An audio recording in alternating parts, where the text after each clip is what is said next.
Yako mambo ya msingi Ngwale, zungumzeni waandishi.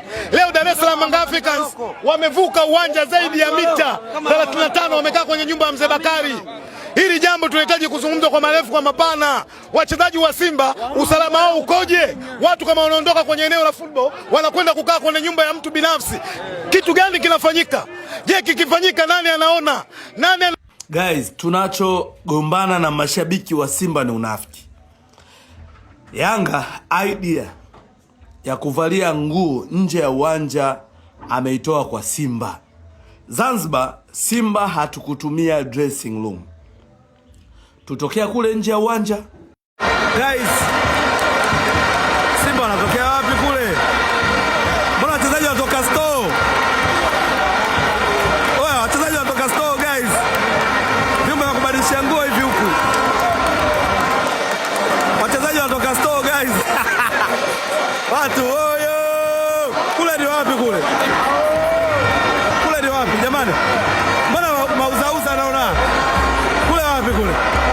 Tulitokea upande wa kusini, hali ikiwa dressing room ya Zanzibar iko kaskazini. Simba tulitokea kusini, mtaani kabisa kule Zanzibar. Simba ilikuwa inaonekana inatokea kama garage huko. Sikumuona mchambuzi wala mwandishi anapiga kelele. Idea ya kubadilisha vyumba Simba ndo tumewapa Yanga. Na Simba ndio waanzilishi wa kukimbia dressing room Zanzibar. Tulikaa nje ya uwanja. Yanga wamekaa nje kelele.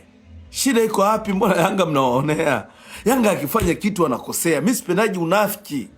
Na ndio maana naonekanaga mimi nawatetea Yanga. Sipendi unafiki. Simba tumekaa nje ya dressing room Zanzibar. Nani aliongea?